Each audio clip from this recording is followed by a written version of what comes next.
Good morning, good morning, good morning. It's your boy Ryan James, and we are back for another episode of the Buckeye Roast. Q, how you doing? Fighting my laptop the last 10 minutes, but we're in here.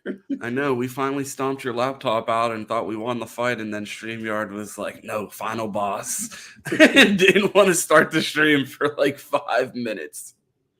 Oh, man, too funny. What's good, everybody? I'm doing fine. How are you? Pretty good, pretty good. We got a couple of national topics to get to today, and we also have a special guest with us. We are going to get right to it. We have our guy Terry T with us today. Terry, how you doing? Doing good, man. How y'all doing this morning? Pretty good, pretty good. We have a couple of national topics to get to, but we got plenty to talk about the Buckeyes. We're going to keep it brief with the national topics. But Q, you did have a few things that you wanted to get to. Yeah. Well, let's start first off. Shout out first one in the chat, Charles Green. Remember Charles Green, that is first one in here. So good morning to him. Good morning to everybody. Don't forget to go ahead and hit that Spotify, hit that podcast, download, hit that sub button, and share it if you need be. Somebody who can't watch us on video, they may want to see our pretty faces off audio. So so make sure you do that. Also, too, don't forget Terry and Mike have the Fans Edge tonight. So they'll be tonight at what, 8 p.m. Yeah, it should be a good one, man. We got a lot planned for that, so make sure y'all show up. All right, tonight at 8 p.m. And Ron Or has no, 7:30. 7:30. 7:30. Okay. Yeah. 7:30 p.m. tonight. Make sure you show up for that. And Ron and Chris are on Bleacher Report at 3:30. 5. 5. Five. My bad. We are on Bleacher Report at 5 p.m. today. So if you want to check us out, be sure to check us out in the Bleacher Report app. You said it to me, and I had to look down on my phone. I'm like, oh my God, it is Wednesday. So, yes. Yeah, lock in. He said 8 for me. I'm like, sure, man. I'm still at work, so I'm just walking out when y'all are finishing up. So all good. All right, that's all the house cleaning I have. So let's hop into this national news and keep this quick so we can get to our Ohio State stuff. So first of all, I want to start with Michigan recruiting. So Michigan has made a competitive offer, supposedly with NIL, for Bryce Underwood. We know how desperately they need a quarterback, and they are looking to put together a package of around $5 million, which is the expected rate he will get. Terry, I'll start with you. Do you think after this season they have any shot at Bryce Underwood? I don't think so, dude. But I mean, they seem excited about it, like their fan base and like their beat and stuff, whatever. They seem excited about it. Maybe they can. Honestly, I'm looking forward to seeing them like kind of fail with this whole recruiting thing, because they're going to get away from like their roots of what made them good, of like recruiting the Midwest, and they're going to try to recruit nationally, and that can backfire on you real quick. So. Let's get Ron. Player Nation, Bryce Underwood. Any shot at him for Michigan? You think they can do anything to land him at this point? Yeah, pay a lot of money, and it's going to get expensive for them. And they're like, oh, we have a package competitive with LSU. Okay, well, you're going to need to blow LSU out of the water. You're going to have to. You're about to learn about paying a tax for kids not choosing their top choice. And if Michigan was Bryce Underwood's top choice, he would have stayed home and already be committed to Michigan. So I feel like they're paying a tax right now, and I guess shout out to Barstool if they want to pay that. And I think it's going to be interesting watching this situation just because of the ego involved in Portnoy, that I feel like if this doesn't go his way, I don't think he's going to chase kids around trying to throw money at them if they don't want it. He's just going to be, oh, I tried. Oh, this NIL landscape is so crooked. I can already see the rants coming about how NIL and this and that and how everybody's against Michigan if they don't get Bryce Underwood. Yeah, definitely. They need to go tag in with our guys down in Miami. They know about paying some taxes, but look at it. It's worked out for them. They're in the top 5. So make sure you do that. All right. I got some trivia for both of you. This one hits a little close to home for Ron here, so maybe he'll get it. Okay, so Cooper Flagg, Duke's men's basketball player, was the first men's basketball player to sign a deal with Gatorade. So he's the first one to do that in the basketball game. But I'm here to ask you, who was the first college football athlete to sign with Gatorade? Wait, I asked that wrong. I asked it right. Who was the first college football athlete to sign with Gatorade in college football? I just didn't know how to end that question. Was it not DJ Lagway? No. I have no idea then. I mean, all right, he said it's going to hit you close, so I'm going to say That Aaron was the Donald. Cooper Well, Flag. yeah, it was the Cooper Flag That's tie-in. Cooper Flag for it. Oh, okay. I thought the football part was the. Okay. All right, never mind. Okay, I will give you a hint. Oh, Terry, you need a hint? You want to get a crack at it? I need a hint, dude. I don't know that. Okay, I'll give you a hint. He plays quarterback and he's not Lagway. Shador Sanders. There you got it. The first college football athlete to sign with Gatorade. There you go. So that's a trivia for you. All right. Next up, we have the best percentage chances to make the college football playoff. Talked a lot about Ohio State and where their percentage chances are. We have the graphic for that. So let's bring it up and let's talk about it. There we go. So surprising enough, Miami, who plays absolutely not a soul, has the highest chance to make the college football playoff at 89%. Oregon is at 87. Penn State is at 84. Georgia 83. Got Texas, Ohio State at 72.9, followed by Indiana, who are all making the playoffs and playing each other in the first round. So, Terry, what sticks out to you? I mean, Indiana being so high is crazy, man. I mean, you think they could even still lose a couple games down the stretch here at the end of the year. I actually just was looking at these numbers yesterday because I was making a graphic for Colorado. They're actually at like 7.8% chance to make the playoffs. Just one that's kind of off topic there. But, I mean, that's about all that sticks out to me, man. What do you think, Ron? I mean, it sticks out to me that the Buckeyes are, ranked 5th in the country right now, and they're 6th in playoff odds. I mean, Penn State ahead of Ohio State. What does that say about what they think about is going to happen on Saturday? I'd say that probably sticks out to me the most, the fact that Penn State has higher odds than Ohio State allegedly, and they match up this weekend. So the fact that the Buckeyes are behind Penn State, that does concern me a bit.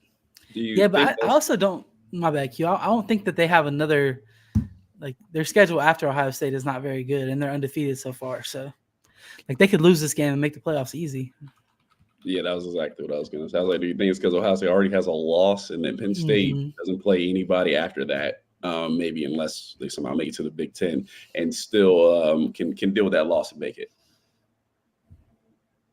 Yeah, I mean, I guess in that scenario, they think that Penn State's getting in as long as they win out, even if they lose to Ohio State. Yeah, that's probably it. And yeah, I'm with you. Indiana's up there. So I don't know. It's gonna be a tight battle for the Big Ten championship. Coming down the stretch to see who's in and who's out. So most definitely, I will look out for that, and also BYU, who's held on to that 4th seed forever with only a 60% chance.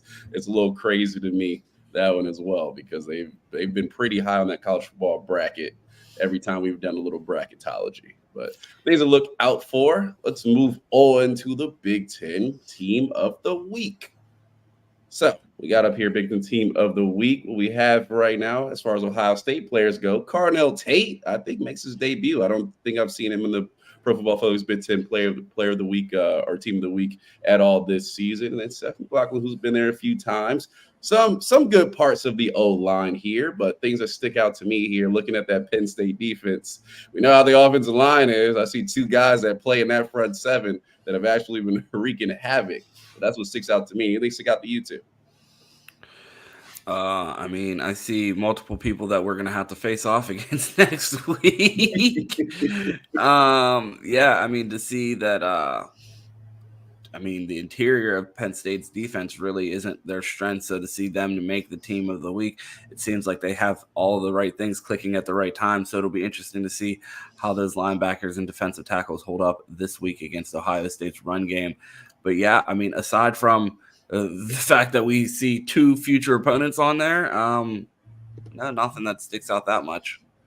Very.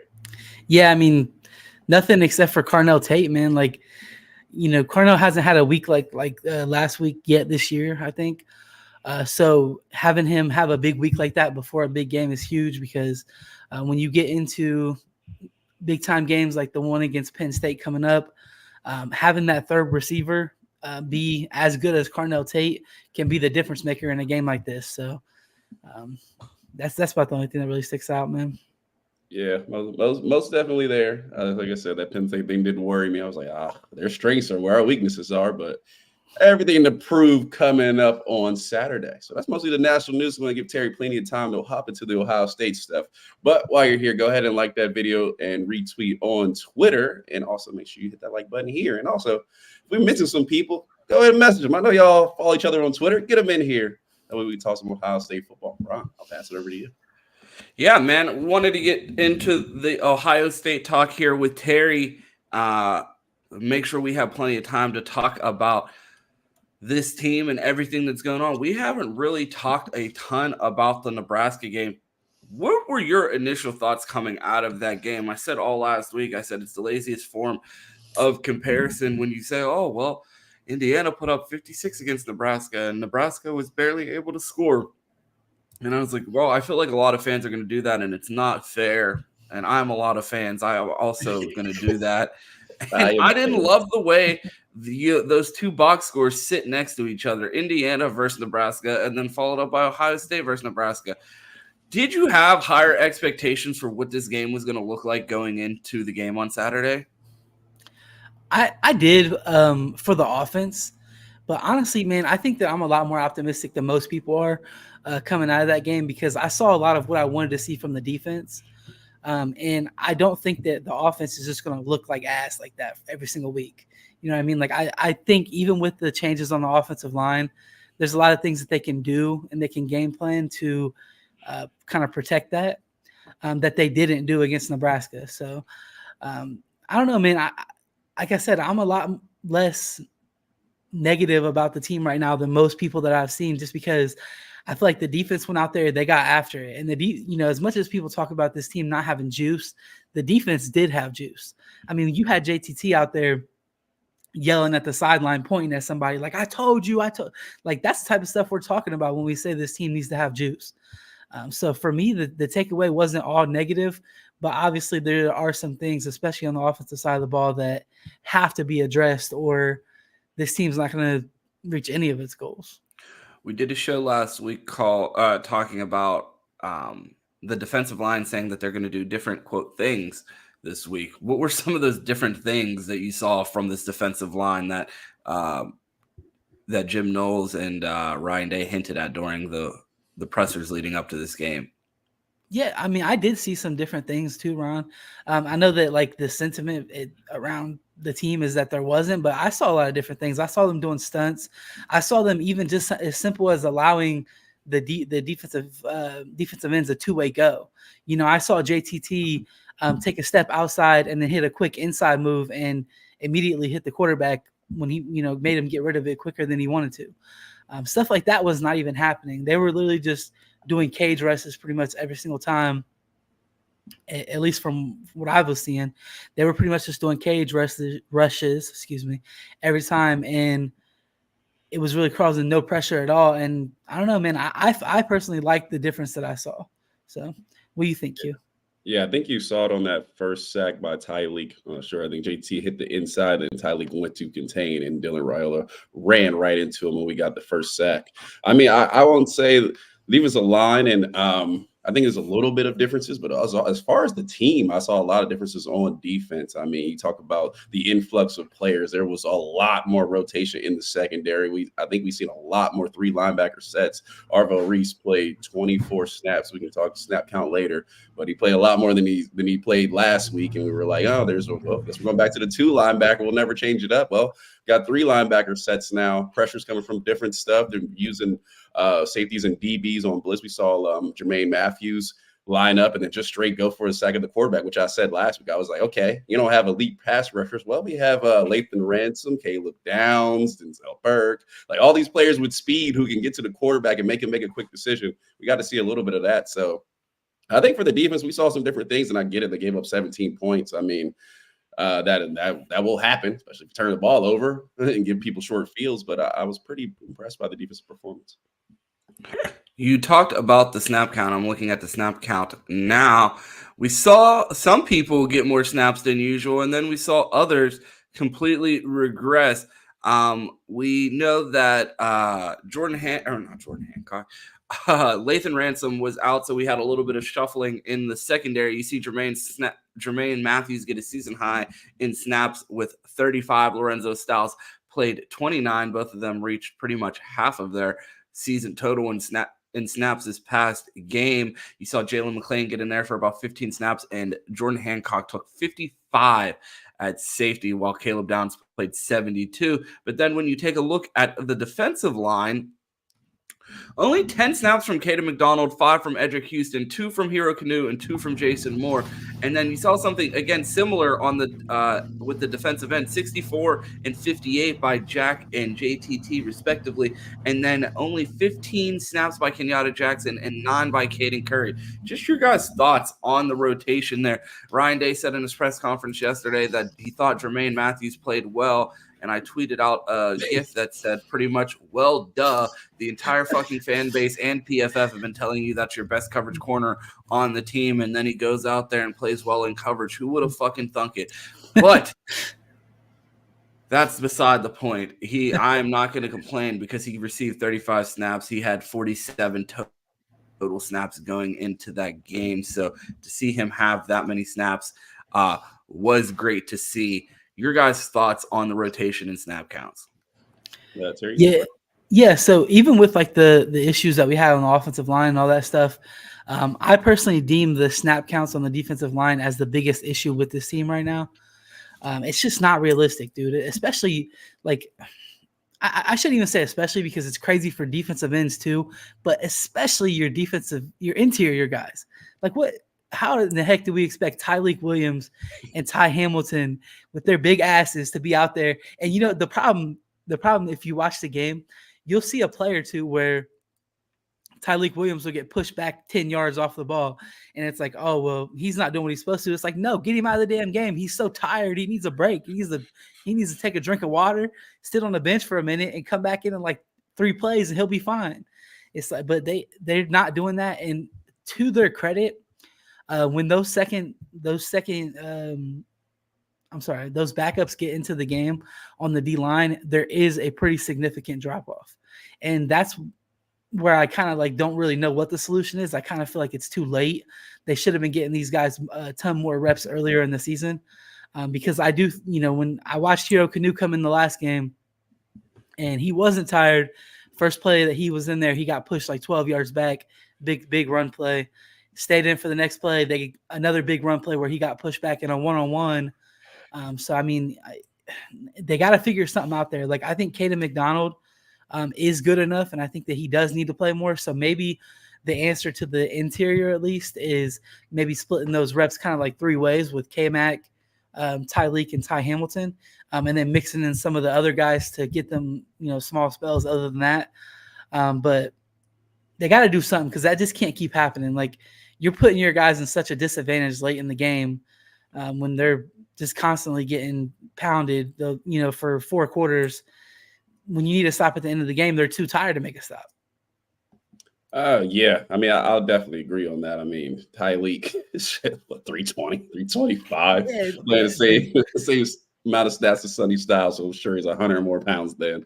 Yeah, it's kind of absurd. And we saw it in the Oregon game, and we gave a lot of criticism to the defensive line, but they played like 1,000 snaps. Like, of course, they're going to get pushed around and not get any pressure. That's bound to happen. Caden McDonald, I thought, has played like a starter this season when he's got in the game. He definitely 10 snaps is sort of ridiculous. Even when we had Mike Hall and Tyleek as younger players, I mean, and we talked about no rotation. They got more than that. So it's gotten worse instead of getting better. And then I think you just got to roll with somebody, whether it's Hero Canoe or I don't know what happened to Tywone Malone. I don't know if he's still in Columbus because I haven't seen him in weeks, but somebody has to come take some snaps. And we've seen Edric Houston get 5. Maybe is that the answer? I mean, if he's your next best defensive lineman, that might be a development issue, but we can talk about that later. But yeah, so somebody's got to take some of those snaps. And then on the defensive inside, again, we talk about it. Caden Curry, Kenyatta Jackson, both getting under 20. And two, I don't understand the Rushman package where those two are inside and Jack and JT are outside, weighing probably like 20 or 30 more pounds than them respectively. So I don't understand that. But yeah, I mean, you got to get some kind of rotation here. It looks like the secondary finally got it, and then they get in defensive line. It's like, nope, we're going back. So I don't know what the consistency level is with the rotation, but yeah, we got to get some snaps out because again, a good offensive line like an Oregon, by the time it's third quarter, it's a wrap. Yep. The defensive end part is more puzzling too because like okay, there's probably some drop off, but the drop off from Jack Sawyer and JTT to Kenyatta and Caden Curry is not as significant as you have in the interior.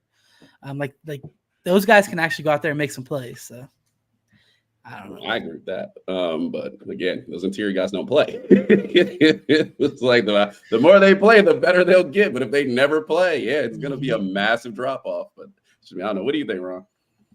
I wanted to pivot to the other side of the ball real quick and ask about the run game. I know the Buckeyes run game hasn't felt right since Oregon. Quinshon Judkins only 2.9 yards per carry this past week against Nebraska. I wanted to get your guys' thoughts on what do you think is behind the issues that we're seeing in the run game right now? Do you think this is a play calling issue? Do you think this is something that we're seeing with all the shuffling on the offensive line? The run game's not getting right, something with the backs.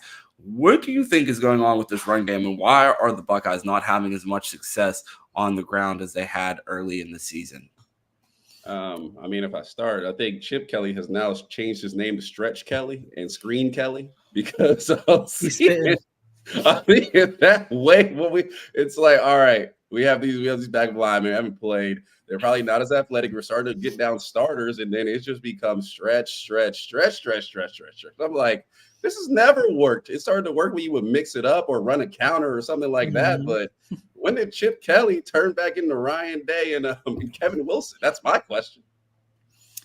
I mean, I think Ryan Day took over play calling, dude, in the Nebraska game. I think he did. And I don't know. Maybe it's just because Simmons went down. I mean, they were doing a lot with Simmons.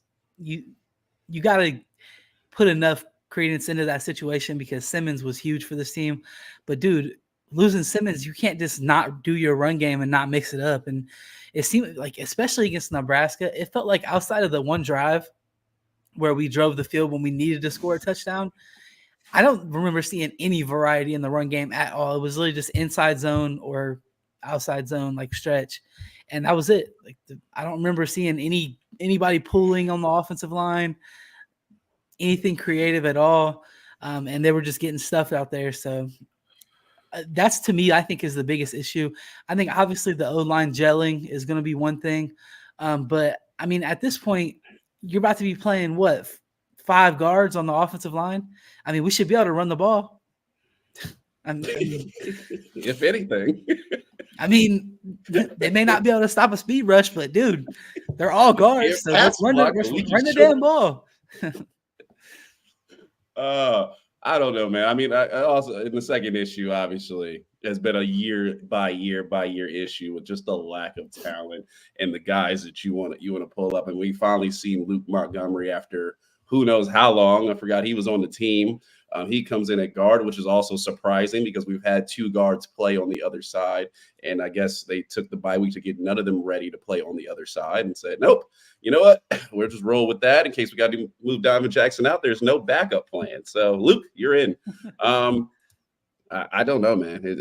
Going against Penn State, and I feel pretty confident outside of the defensive line or offensive line against Penn State. I mean, it's a glaring issue. I mean, obviously, Donovan Jackson has to move the tackle at this point. That means either Luke or one of these other guys have to be ready at guard. And definitely, if you run stretch against Penn State, Will Howard, go for 500 yards. We're going to need that to win. Absolutely. It's just concerning when the Buckeyes said this is going to be our strength and this is what we're going to come in and impose our will on teams, and we're not able to do it. And it's just so funny that 4 weeks ago, Will Howard doesn't have to be Superman. We have the run game. We have the play calling. We have the coaching. We have the defense. And now Penn State's here and it's like, whoa, can Will Howard throw for 500 in Happy Valley? It's like, oh, it happened. It's all good just a week ago. For the record, I always hated that take. Always.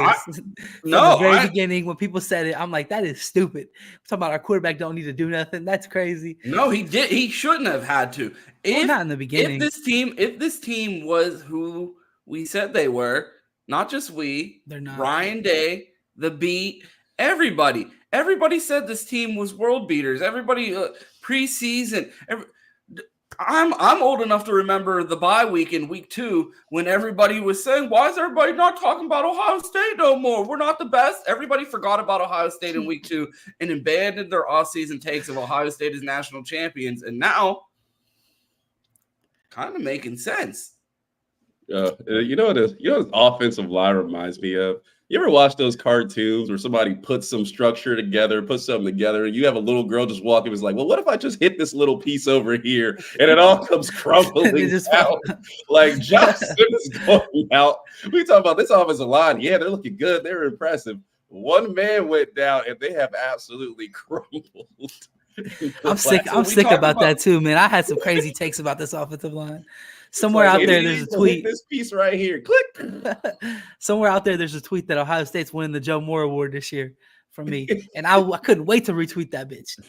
Yeah, that does not look like it's happening. We talked about it on the Bleacher Report show last week with me and Chris Drew. I said this is an opportunity for Justin Fry to either save his job or pour gasoline on his seat because he's dodged a bunch of bullets here in the last 3 months as far as grabbing a tackle in August after the main recruiting window and snagging someone right before the season.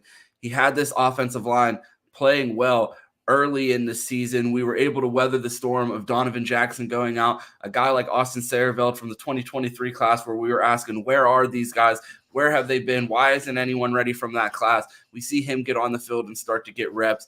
His play has started to regress. We saw Tegra Shabola be able to lock down that position. We're like, okay, well, we have a top 100 tackle here. He may not be starting at tackle, but we were able to get him on the field at guard. To weather the storm with Donovan Jackson. Now get Donovan Jackson back. The offensive line is looking solid, so much so that they're still rotating. And then it all comes crumbling down because the Band-Aid, the hole that we've been trying to plug and been hiding for now 2 seasons is Justin Fry's inability to recruit the tackle position. And you see we see Josh Fryer go down, and there's no one there to replace him. We don't have a good choice at this moment, to the point that people are on the timeline losing their mind because Ryan Day said if Zen's healthy, he's starting at tackle. He produced the lowest PFF grade that we've seen all season on offense this past weekend. And you look, and it's like, what's the next lowest grade? Oh, Zen the previous week at Oregon. So shit. At what point it's just like Justin Fry has to answer for his sins, because if he was doing what he needed to do, there would either be someone ready like a Tegra Shabola, a top 100 tackle coming in to this class or to his class, or he would have a younger guy ready to go or would have landed one of these guys. So the fact that they don't seem to have a good answer at tackle, something that we feared coming into the season, but I wanted to give Justin Fry the benefit of the doubt because it felt like this offensive line was playing well. It did feel like we were able to weather one injury, but an injury at the tackle position is looking like it could be something too big to overcome for the Buckeyes. What are your guys' thoughts there on how the Buckeyes are going to overcome this tackle position? Because there's no transfer portal. There's no oh my God, I can't remember his name. Josh Simmons is not walking through that door. He's out for the season. So what are the Buckeyes going to do here to address this situation? Man, it's so funny. Doug said in the chat, he said, developed here, anyone. How crazy is it that the 2 transfers on his offensive line look levels and levels above anyone else that's really touching the field here? I mean, I'll give it Josh Fryer. He's held it down this season, so he's the one. But everybody else, I mean, good Lord, this guy might be ready. No, he's not. You talk about the tackle problem. I mean, Zen's been here since 2021. Like, it's a 4th-year player here at tackle, somebody they went and flipped from Louisville, if I remember correctly. Went out and got him. Talk about Tegra. He's in year 3 at tackle. Carson Hinsman, I've heard a lot about him as far as development and recruiting. I haven't heard of him since the ball kicked off 2 years ago. of a guy who might be ready to tackle, just need a little bit of development. There's just not enough development going on. And you know what? It happens. But if you're going to do that, go be Michigan in the portal and grab every lineman you can, every fifth-year guy with experience, and get someone in here. You can't just have one guy go down and now your whole offensive line is in flux because, like you said, that's the one you can do. You can do it maybe one good receiver. You can do it maybe one good running back. You know, you can cover some stuff up around, but offensive line is the time you can't cover that up. I don't care what skill you have. Unless Emeka can block and Jeremiah Smith can play tackle, we're screwed. So I don't know what fixes you really have at this point. I don't know if Justin Fry has eligibility left himself, or maybe him and Chip Kelly can play tackle. But I guess we'll find out on Saturday. Don't know. Yeah, I guess we will find out. It does seem. I mean, if you'd ask Buckeye fans before the season, what's the one injury the Buckeyes can't afford to have, I would imagine most people would say left tackle. So, I mean, I feel like it's put up or shut up time for Justin Fry, and he has a chance to save his job. Or I don't think any Buckeye fans are going to be hearing any excuses. Oh, well, my left tackle got injured. Like, that's why our offensive line was bad. Like, yeah, bro, you've exhausted all benefit of the doubt at this point. And truly, that kind of what's the one guy we can't live without is usually reserved for like quarterback. If you have, I don't know, Shador Sanders back there, and you're like, yeah, he's playing at a first round top 10 pick. Of course, we don't have another one of those guys, but maybe our backup maybe can be serviceable. But it's usually reserved for that. If you have a guard or a tackle go down, usually, yeah, we don't have another first rounder to go out there, but at least you have a guy that's serviceable. For the next guy to come in and grade at a 5%, I mean, Ron, we might be able to go out there and grade at a 5%. We get one good block, we might be at 20. So I just don't understand how one guy can. That should not have been the conversation even going into the season. And the fact that was allowed to be had to be like, yeah, as long as Josh Simmons doesn't get hurt, we'll be fine. It's laughing. Well, you accept things like that from your groomsmen when you hire your friends. So shout out to Ryan Day. The Buckeyes do have a big game on Saturday that I wanted to get into. Terry, after seeing the way the Buckeyes looked at Nebraska, the questions on offensive line, the questions with the rotation in the secondary, what are you expecting going into this game? I see a lot of people starting to doomsday say the Buckeyes have no chance of beating Penn State. I mean, they're still coached by James Franklin. Let's pump the brakes, okay? Like, what do you expect coming into this game, and how worried are you as the Buckeyes have this top 5 matchup looming? Yeah, I mean, I'm not really worried. Like I told you before, I've kind of have a more optimistic view of this team right now, man. I think the offense is going to get back on track, and I think the defense is just going to be making plays, which is what I want to see, man. For Can big you games give me like a this, reason for that optimism? I mean, as a Buckeye fan, it's great to be optimistic, but what have you seen out of this team that gives you confidence that they're going to right the ship? Okay, I've seen that. We have Jeremiah Smith, we have Emeka Egbuka, and Will Howard, and Carnell Tate now. So I watched Penn State. Wisconsin's wide receivers was really giving them the business. They just can't catch the ball, and their quarterback can't throw the ball very well. I think that's going to be something that we're going to really be able to exploit. That'll open up the run game. With the offensive line, dude, I really expect them to have a bounce back and have a better game, even with the mix-ups that they're having. I really think that the coaching staff put them in horrible, horrible positions against Nebraska, and I don't think they'll do that against Michigan. I think they kind of went out there and tried to look at Nebraska as a team they were just going to like run over and be easy because of what Indiana did to them, and Nebraska had a different mentality coming into that game than they did going into the Indiana game. And then as far as the defense goes, I mean, again, regardless of whether they're playing aggressive, how I want them to and expect them to, or whether they kind of fall back on tendencies and kind of slow it down a little bit, I don't think that Penn State's going to be able to exploit a ton on this defense just because they don't have the wide receivers on the outside who can really kind of do what Oregon did. You know, Oregon was able to get Ohio State into one-on-ones and then win them over and over and over again. And that's how they were able to score so many points on Ohio State.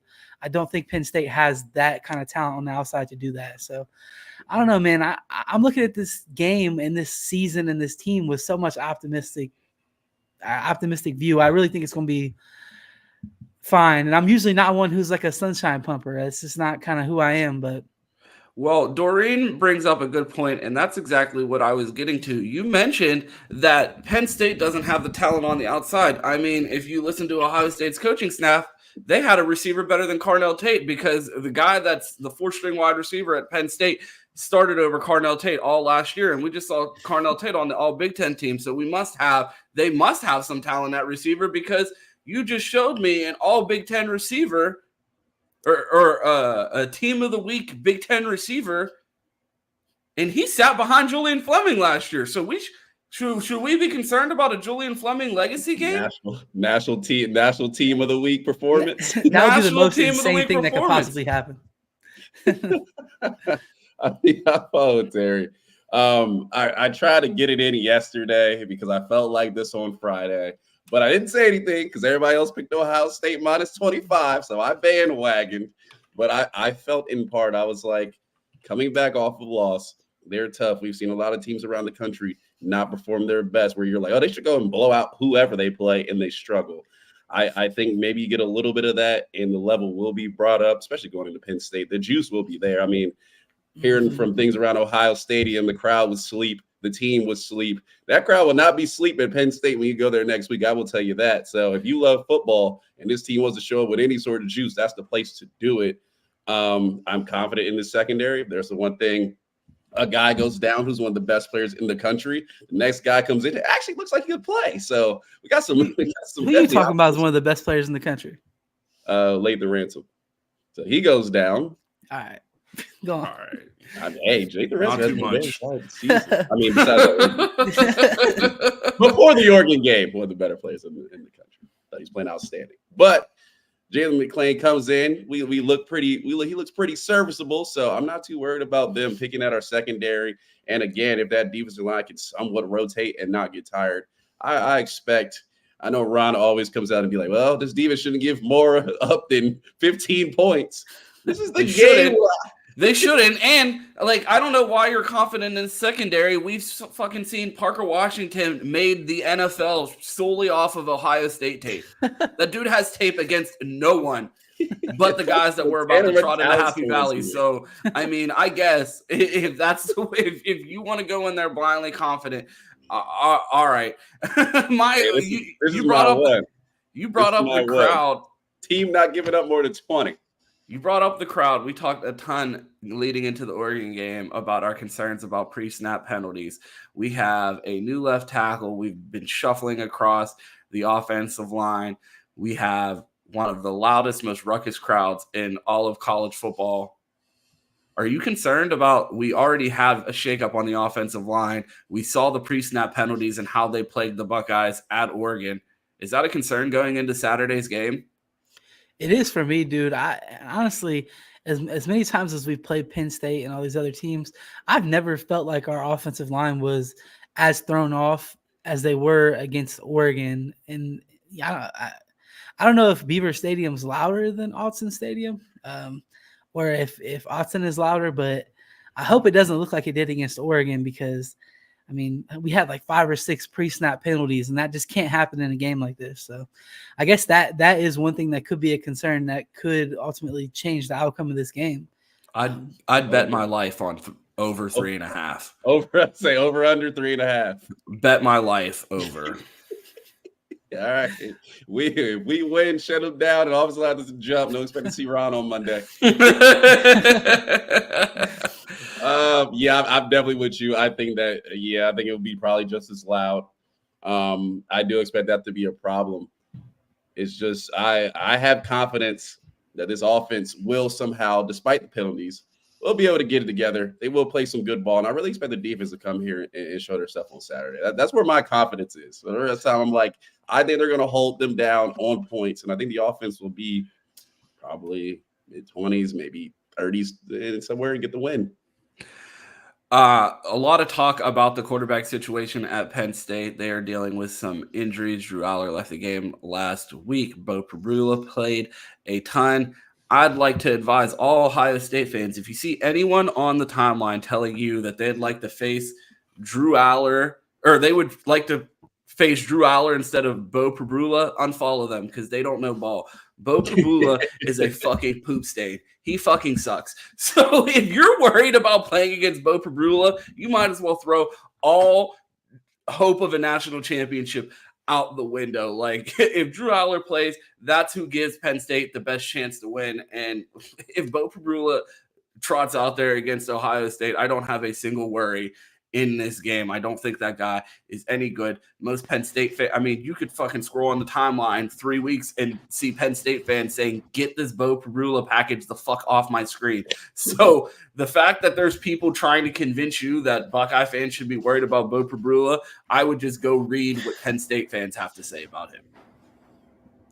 I would take it more. I would take it more from who's your buddy that comes on the show for Penn State? He's doing the show with us on Friday. My buddy. There we go. He will be on the show with us on Friday. Awesome. And, Ron, I don't worry too much about Bo Prabula or whatever his name is. I do worry about Drew Aller, dude. Like, Drew Aller looks good this year, and I think most Ohio State fans, for the most part, kind of like Drew Aller because we feel like he wanted to come here. We didn't take him, whatever, that whole situation. But me personally, I've always really liked him. I liked his game. I felt like he was kind of in over his head. Not even just him, but their entire offensive staff and coaching staff was in over their head against Ohio State and Michigan last year. So that kind of gave him a bad rep. Michigan was cheating, but I get where you're going. Everybody does it wrong. Everyone was over their head. Come on. Everybody cheats. We know. Come on. But yeah, I like Drew Aller, man. I hope he's healthy because I want to see a good matchup. You know what I mean? Obviously, now if their best shot. Yeah, we want to get their best shot. I want that for everybody. But if he is healthy, he could raise some problems for this team because he is, he's been really good this year at like maneuver in the pocket. Almost kind of when you watch him, almost kind of reminds me of Will Howard, except he has a stronger arm than Will Howard, and probably a little. I was not gonna say that. I was gonna say he's more accurate, but probably not more accurate. Just a stronger arm, so the ball's got some zip on it, and he can make some window throws and stuff that you don't really see Will Howard make. But I'm excited to see him play against this defense, man. Me too, Ron. I have a question for you. All right. We're driving down. We're down 1. We get the ball to the 35-yard line. There's 4 seconds left on the clock. Not enough to run a play. You call timeout and ask anybody in the fucking stands if they want to come kick the field goal. Did you play soccer when you were a kid? We're going to get row 3, section 135. Come on down. You're the new starting kicker for Ohio State. You couldn't be any worse. No confidence. We kick it. We kick a 45-yarder and pull it out at Happy Valley. All right. None. They need to sneak someone. They need to sneak someone off of the fucking soccer team onto the bus and bring them with us to Happy Valley so we can try to get this dub. I see people posting videos all online of all of the NFL kickers that decided to play Division I soccer and then realized, oh, there's no money to be made in soccer in the United States and I don't want to go live in Europe. How about I go become a fucking professional athlete in the NFL? We've seen countless kickers do it, but instead the Buckeyes go and get fucking I'm just going to stop. We're at 8:57. Appreciate everybody tuning in to this episode of the Buckeye Roast. Before I go on a kicker tangent, I've said this a million times. My high school history teacher held the Pennsylvania state record for the longest field goal. My best friend in high school was kicking 50-yard field goals off the ground with no tee in high school off of fucking grass fields and decided to go be a D2 All-American in soccer. There are kids all over a fucking America that are school teachers, mill workers, and regular-ass people that decided to pursue a career in soccer instead of football and could have been great field goal kickers, but instead we go out and get these kids that are winning kicking camps in high school instead of going and getting elite athletes from the sport of soccer where all they fucking do is kick. Try it. Go find some elite soccer player that is sitting on the bench of a top 25 team, and it's like, hey, would you like to come be make more than your soccer coach right now in Columbus and be a part of a national championship run? Or would you like to continue to sit here on the bench while you finish up your degree and move back home to fucking teach in high school? Like, I don't get it. Go find a fucking soccer player that can make a goddamn field goal. The fact that we're out here missing 42-yard field goals is so unacceptable. I've watched Virginia Tech's kicker kick a fucking 55-plus yard field goal. I watched Pitt's kicker do it in the open end of Heinz fucking Field. I've watched Miami's kicker kick a 58-yarder. Arizona State's kickers going crazy. There are kickers everywhere in America, and the Buckeyes can't find one. It's mind-blowing. We go get maybe it has something to do with employing a special teams coach for $500,000 a year that doesn't fucking leave Columbus to recruit. That may have something to do with it. I don't know. I'm just a Hall of Fame Twitter coach. But before I have to go meet with the cardiologist because my blood pressure is through the roof, thinking about this kicking situation, Terry, let the people know where they can find you. All right. You can find me at CFB_stop on Twitter. And then on the Fans Edge tonight, 7:30, and every week at 7:30 on Wednesday. It's our national show. Me and my guy Cleveland Mike. And then at least one day a week on Buckeye Roast, I'll be on here, man. So make sure you guys come back. Make sure y'all hit that like button, though, man. That's really going to help us get this out there to more people, get more people in here so they can come in here and chat with y'all and help this channel grow. So go on, Q. I said I was done, but our guys do. Get one of those kids from College Game Day. They don't even have to get kids. They're out there getting old drunks that ain't stretched in years, smacking field goals, but we can't get a scholarship athlete to do it. Crazy. Oh, no, there was a guy in Miami, Ohio, but he's at Alabama now. Oh, yeah, the guy at Miami of Ohio that won the best kicker in the country award. We decided to let him go to Alabama when he was right down the street, but okay. Oh, man, like Terry said, everybody liked that video, man. We got 150 people in here this morning, so people are in here. Make sure you like, retweet on Twitter, all that good stuff. Don't forget, we have the community on Facebook, so if you want to hear, on Facebook, on Twitter, good Lord. Know where Facebook came from. On Twitter, so if you want to interact with other Buckeye fans, let us know. And if you're in there, like and retweet the video there so more people see it. There's about 6, 7, 8 grand of people in there. So 8,500, yeah. 8,500. There you go. So do that. If you want to find me, I am Cityboy Quentin on Twitter. I'm Minor League Films on here on YouTube, TikTok, all other spots. Ron, get us out of here. If you want to find me, you can find me on Twitter at 2Ts. It's 2_TES. You can find me today in the Bleacher Report app with Chris Drew at 5 p.m. for our Ohio State Penn State preview. You can catch me and Q here Monday through Friday at 8 a.m. for the Buckeye Roast. Saturdays on the Menace the Sports channel for the Best Damn College pregame show, post games with Chuck on Bucks, and then Sundays Buckeye BS with my guys Mike and Cam. We appreciate everybody tuning into this episode of the Buckeye Roast, and despite the fact that the Buckeyes don't have a kicker on the roster, it is still Go Bucks and OH. Ayo. Mama.